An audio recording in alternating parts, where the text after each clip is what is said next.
So we got the 410 spoilers, and this chapter is exciting. It's packed with action and plot advancement. So coming off the previous chapter, we saw All For One going for his final gambit, creating this big flesh amalgamation rocket thing, only to get thwarted by Bakugo and seemingly defeated. And we're seeing the result of that here, because the chapter begins with an internal monologue from All For One saying that he has to get to Shigaraki. Judging by Tomura's appearance, the All For One vestige inside of him has died without using the trump card, so he can still win this.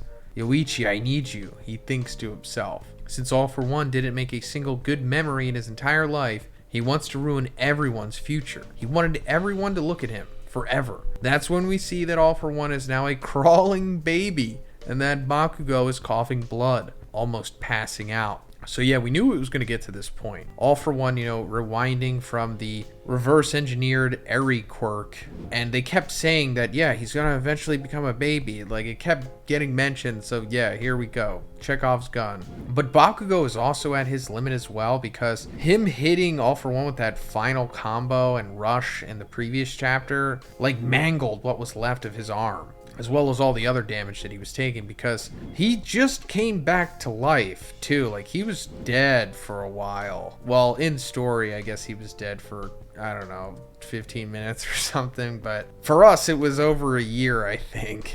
Just as Bakugo is about to fall, he remembers what he said to Kirishima: standing through anything makes you crazy strong. And he keeps standing, smiling. All For One shoots a spike from his mouth, but Bakugo holds it with his teeth and explodes it. It's nap time, All For One. All For One starts to cry. These emotions are taking over me. I'm not like this. No, I hate it. All For One turns into a fetus, and all the vestiges start to glow. The quirks are going back to their former owners. Nah, that would be way too convenient. Vestige Hawks jokingly says before disappearing. All For One then turns into an egg cell and vanishes once and for all? Wow, I guess that's the end of All For One? Because in the beginning here he says that the All For One vestige inside of Tomura has died, right? So now that he's rewound back into nothing, which I guess this is also supposed to parallel to what Eri accidentally did to her father, but that's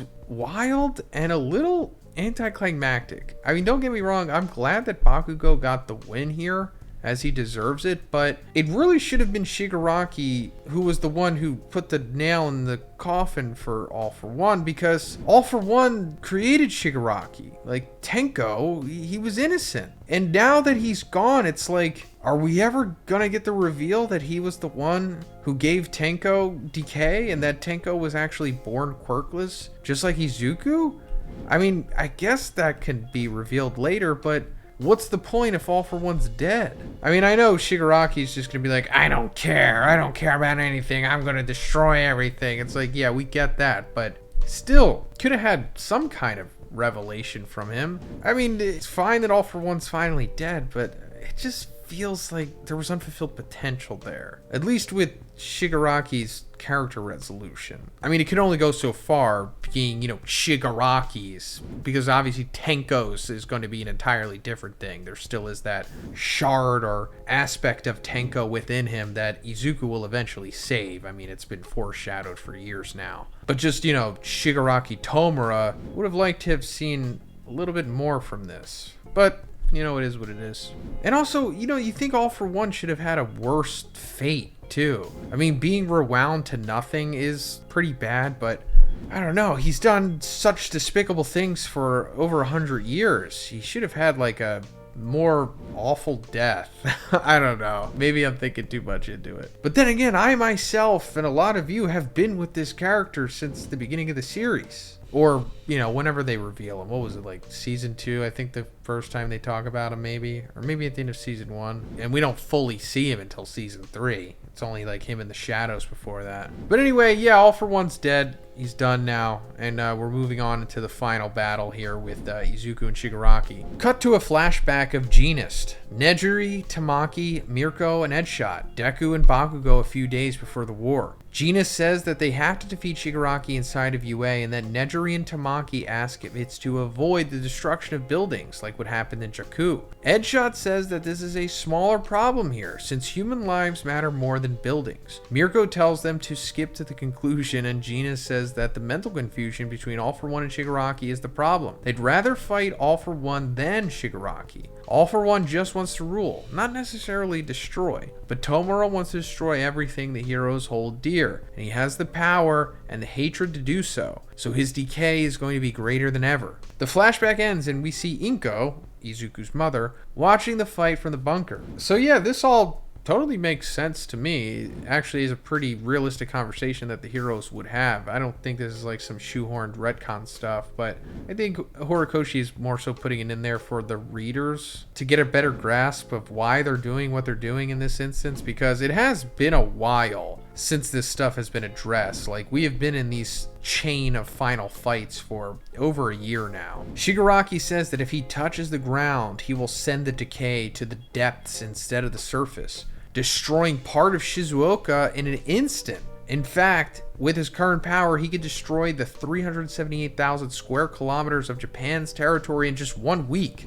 I guess that seems about right. I thought it would be a little faster than that, considering how decay spreads. But yeah, Shigaraki's obviously incredibly powerful right now. Just his 1 decay quirk is like unbelievable. It is like nearing quirk singularity levels, if not already there. Deku kicks him and starts thinking. He's given up on Black Whip and is now using Gear Shift, Danger Sense, and Fa-Jin to focus on attacking. But he wants it to be done as soon as possible. He's wearing his mask and the two of them are near the ocean being hit by waves. Really cool visuals. So yeah, Izuku back in mask mode here, using, you know, his multiple quirks in synergy as he has. Very cool sequence from the original All For One inside of Shigaraki fight that we got before. I think it was like last year, right? One of the best chapters of last year also. I think it was the chapter when we got introduced to Gear Shift. Shigaraki realizes that All For One is dead and says that it's entirely his fault. He should have killed Bakugo for real when he had the chance, but at the same time he feels grateful to All For One for making him strong to the point that he can keep up with Gear Shifted Deku's speed. So yeah, this is probably the most we're gonna get on this now. It's like All For One's just like, yeah, it's his fault that he died, but I'm glad that he made me strong.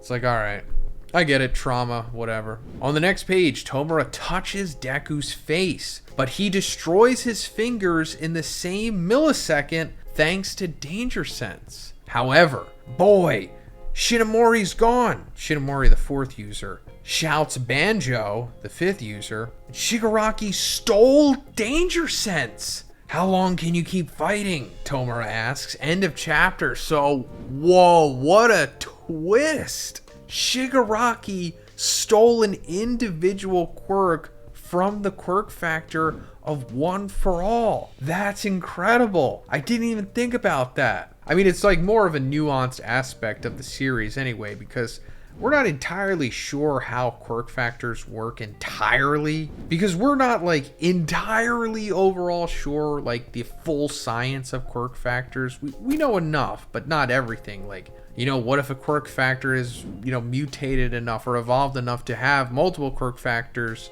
within it? Can you take one of them individually but leave the main inherent quirk factor intact? And the answer is yes. I mean, I guess if you're Shigaraki with the perfected or the full version of All For One that he has, with his hatred level that he has, which bypasses the failsafe of One For All, which prevents it from being taken by All For One, Shigaraki has done it. And now he has Danger Sense. So this was like the main thing that Izuku was using against Shigaraki, that was preventing him from getting decayed, you know? Like, the whole fight here is like similar to Yuji versus Mahito. It's like, don't get touched. And also, I'm not saying Horikoshi took that from Jujutsu Kaisen. If anything, Mahito was taken from Shigaraki for sure. But I don't think it's going to end here. It makes me think that like Shigaraki is going to take more of his quirks. And I think the next one, it seems like it's leading to him taking Float, right? Because if he takes Float,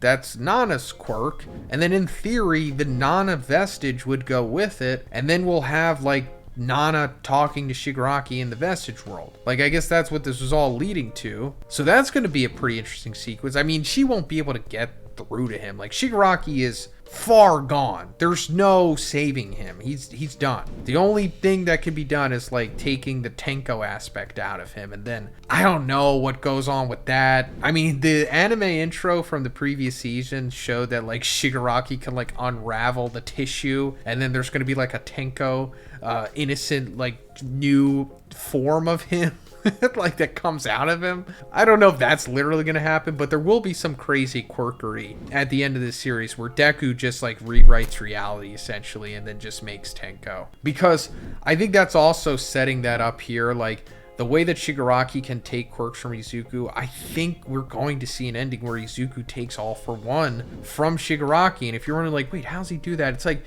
it doesn't matter. He can do whatever he wants with the full power of One For All, because it's just quirk crazy singularity magic. And also, I know I've said this before, but I think Horikoshi has taken so much from Avatar: The Last Airbender, and I won't spoil the ending, but if you've seen it, I'm pretty sure there's a good chance that this series is going to end similar to how Avatar ended. But yeah, that's pretty much it for this one. Let me know what you think about it in the comments, and if you like the video, please give it a like and please subscribe if you haven't already. Have a great day. I'll see you in the next one.